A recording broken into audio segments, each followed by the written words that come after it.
पहला क्वेश्चन क्या है आपका, दृष्टि दोष किसे कहते हैं? दृष्टि दोष किसे कहते हैं?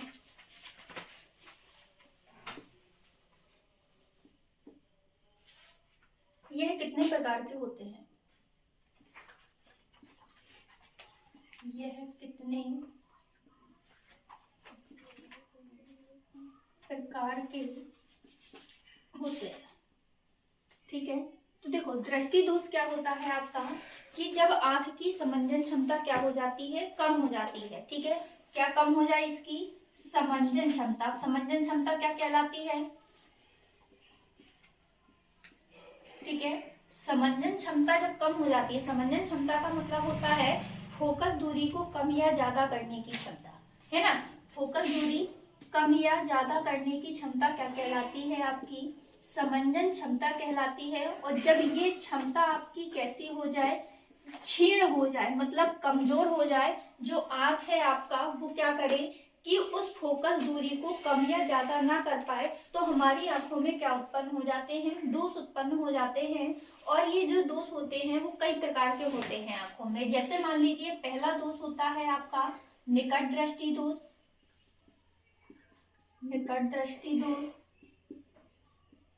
दूसरा दोष है दूर दृष्टि दोष।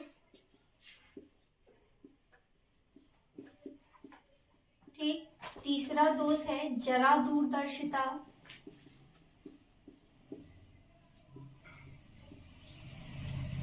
चौथा आपका है आबिंदुकता।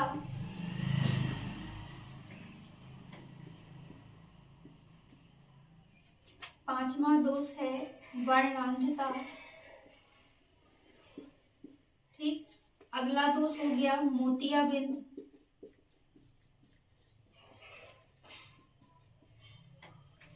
और सातवां दोष है रतौंधी।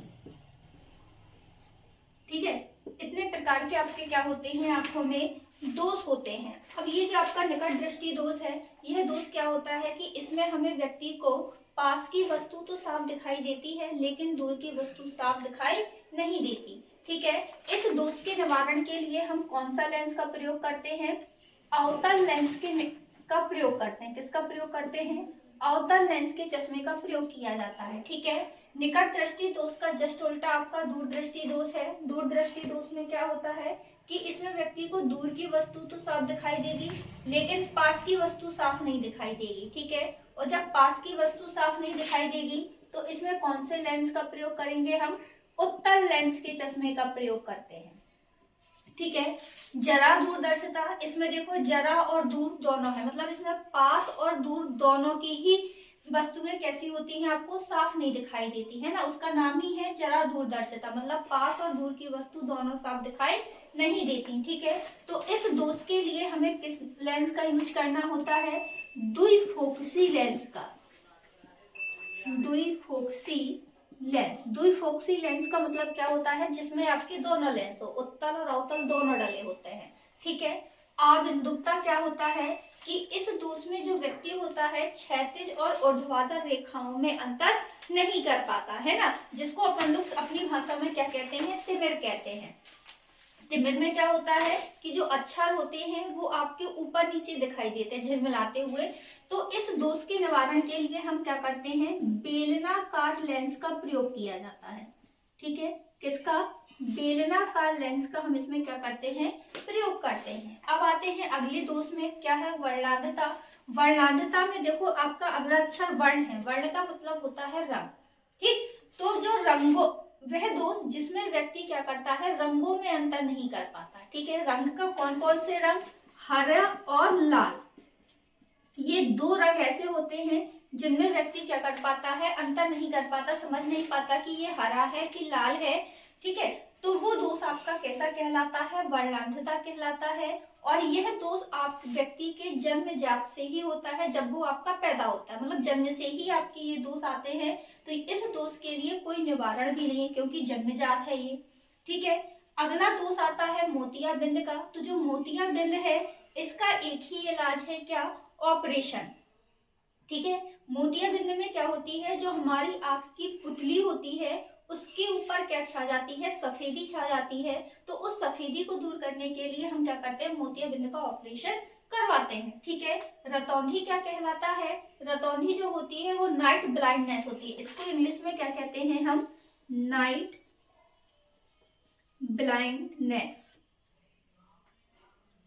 ठीक है, मतलब रात का अंधापन। इसमें व्यक्ति को क्या है, दिन भर तो दिखाई देगा, जैसे ही सूर्यास्त होता है तो इसमें व्यक्ति को दिखना बंद हो जाता है। तो ये रतौंधी होती है और ये सबसे लास्ट की स्टेज होती है। ठीक है, तो पहला क्वेश्चन आपके जो मॉडल पेपर में आया है वो है दृष्टि दोष ये कितने प्रकार का होता है, ये हो गया। अब आपका जो नेक्स्ट क्वेश्चन था, अगला क्वेश्चन क्या है, हमें आकाश में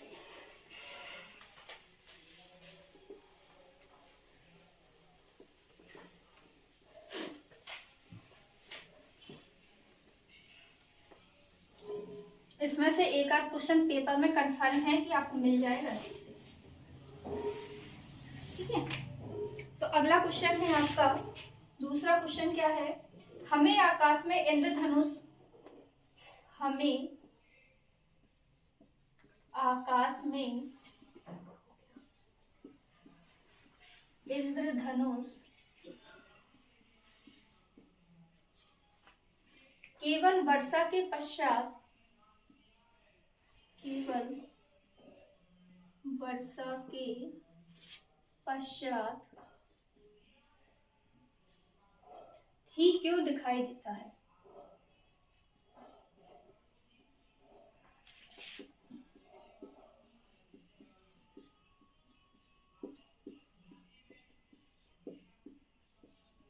ठीक है, तो सबसे पहले तो हम ये समझ लें कि जो इंद्रधनुष बनता है वो किसकी घटना पे आधारित होता है। ठीक है, तो इंद्रधनुष किसकी घटना पे आधारित होता है, वर्ण विक्षेपण की घटना पर, है ना। जब आसमान में वर्ण विक्षेपण की जब वर्ण विक्षेपण की घटना होती है तब जाके आपका जो सूर्य से प्रकाश आता है सफेद रंग का, वो क्या होता है, 7 रंगों में विभक्त हो जाता है। ठीक है, तो अब इसने क्वेश्चन कहा है कि आकाश में इंद्रधनुष केवल वर्षा के बाद ही क्यों बनता है, वर्षा के पहले भी तो बन सकता है, बारिश होने के पहले।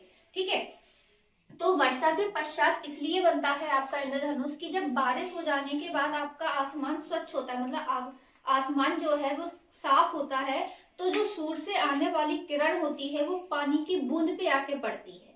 ठीक है, आपकी क्या है कि ये सूर्य है, बारिश हो गई, बारिश होने के बाद ये सूर्य से क्या हुई, किरण आई। ठीक है, ये किरण आकर जब यहाँ पे पानी की बूंद से क्या करती है, ये क्या है, पानी की बूंद जब इस बूंद पे पड़ती है तो ये बूंद आपका काय का कार्य करती है, प्रिज्म का कार्य करने लगती है। ठीक है, क्योंकि जो बारिश का पानी होता है ना वो एकदम प्योर होता है। ठीक है, तो ये प्रिज्म का कार्य करने लगती है और जैसे ही आपकी प्रकाश की किरण इस प्रिज्म पे डलेगी, मतलब पानी की बूंद पे पड़ेगी, तो ये पानी की बूंद क्या करती है, उस सफेद रंग की किरण का क्या कर देती है, 7 भागों में इसको बांट देती है। ठीक है, ये कौन सी किरण आ रही हमारी, श्वेत प्रकाश की किरण आ रही है, और जब इस पानी की बूंद पे पड़ी तो ये 7 रंगों में इसको क्या कर देगी, विभक्त कर देगी। तो वो हमें इंद्रधनुष कैसा दिखाई दे, मतलब ये 7 रंग से मिलके हमें वो इंद्रधनुष आसमान में दिखाई देने लगता है। अगर बादल होंगे तो इंद्रधनुष नहीं दिखाई देगा आपको, इसीलिए बारिश होने के बाद ही आपकी क्या होता है, इंद्रधनुष बनता है। ठीक है, फिर से समझ लो अगर ना समझ में आया हो कि आपका जो इंद्रधनुष होता है वो किसकी घटना पे आधारित है, सबसे पहले वर्ण विक्षेपण की घटना पर। ठीक है, वर्ण विक्षेपण की घटना क्या होती है,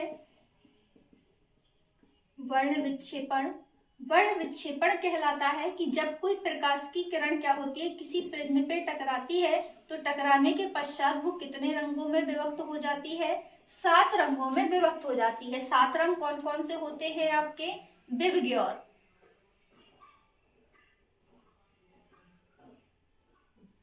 ठीक है, ये 7 रंगों में क्या होती है, विभक्त हो जाती है। तो ऐसे ही आपकी जब बारिश होने के पश्चात जो सूर्य निकलता है आपकी, तो जो सूर्य की सफेद किरण होती है वो पानी की बूंद से टकराती है और टकराने के बाद पानी की बूंद क्या करती है, उसको 7 रंगों में विभक्त कर देती है।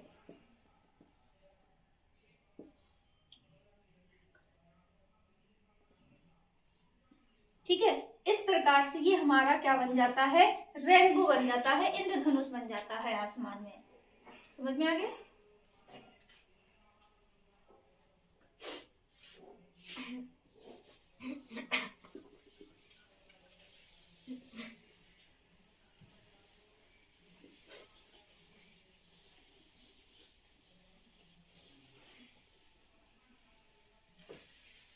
चलो आगे अगला क्वेश्चन देखिए क्या है। अगला क्वेश्चन दिया है, उत्तल लेंस को अभिसारी लेंस क्यों कहते हैं? उत्तल लेंस को अभिसारी लेंस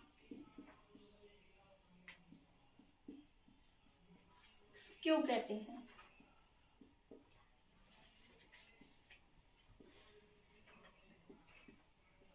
ठीक है, तो उत्तल लेंस को अभिसारी लेंस क्यों कहते हैं? सबसे पहले तो हम ये जान लें कि इस अभिसारी का मतलब क्या होता है।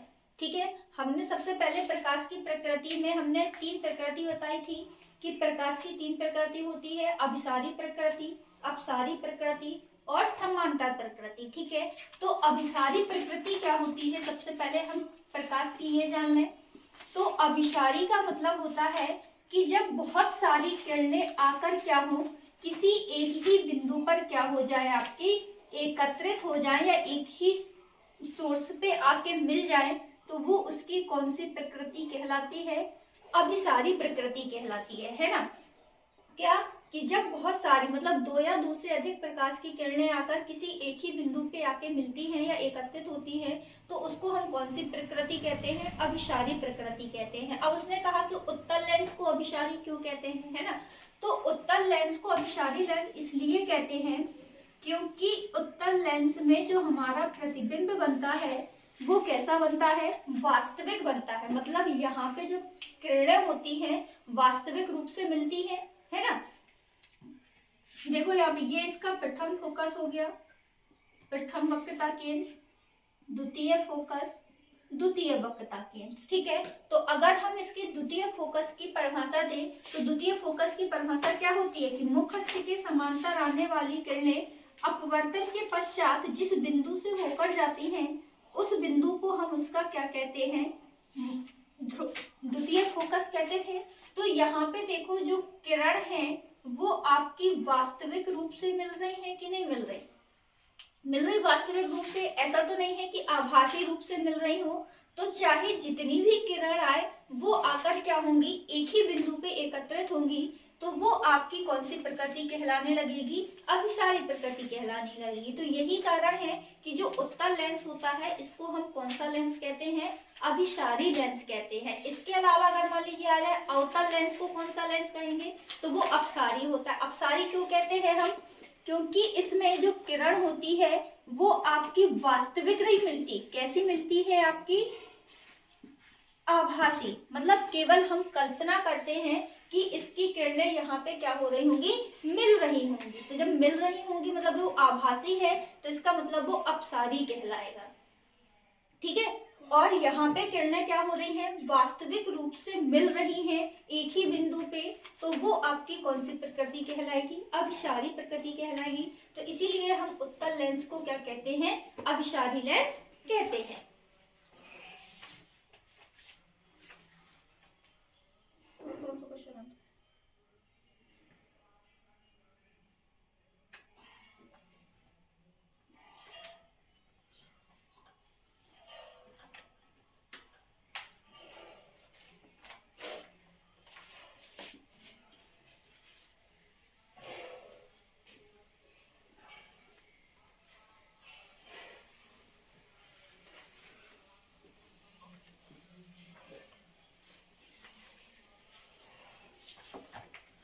चलो अगला क्वेश्चन है आपका, चौथा क्वेश्चन क्या है कि दो चुंबकीय बल रेखाएं एक दूसरे को प्रतिच्छेद क्यों नहीं करती?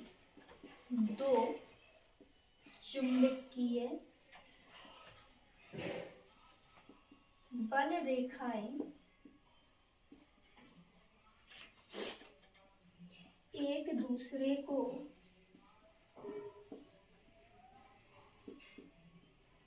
प्रतिच्छेद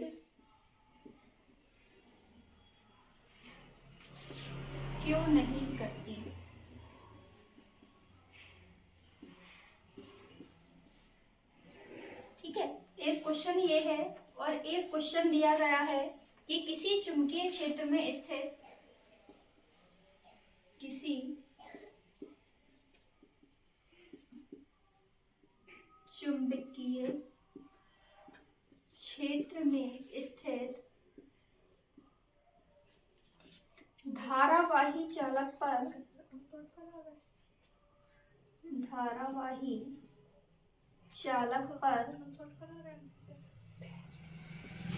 लगने वाला बल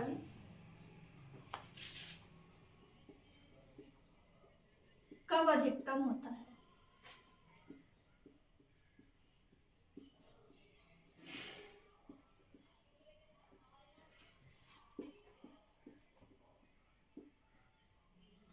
ठीक है, ये दो क्वेश्चन है आपके। अब देखो सबसे पहला क्वेश्चन क्या है इसमें कि दो चुंबकीय बल रेखाएं एक दूसरे को प्रतिच्छेद क्यों नहीं करती। ठीक है, तो सबसे पहले हम जानते हैं कि जो आपकी चुंबकीय बल रेखाएं होती हैं वो कहाँ से निकलकर कहाँ पे जाती हैं, आपकी उत्तरी ध्रुव से निकलकर वक्र बनाती हुई कहाँ पे मिल जाती हैं, दक्षिणी ध्रुव में मिल जाती हैं, है ना। ये क्या है, आपकी बल रेखाएं हैं। ठीक है, तो ये आपकी बल रेखाएं हैं, कहाँ से निकल रही हैं, उत्तरी ध्रुव से निकलती हैं और वक्र बनाती हुई कहाँ पे मिल जाती हैं, इसके दक्षिणी ध्रुव पे समाप्त हो जाती हैं, है ना। अब ये जो बल रेखाएं होती हैं ये समांतर निकली, भले वक्र बना के निकल रही हैं पर लेकिन समांतर निकलती हैं। ये अगर समांतर निकलती हैं क्योंकि ये एक दूसरे को कभी नहीं काटती, तो उसने यही पूछा है कि ये एक दूसरे को क्यों नहीं काटती हैं, है ना।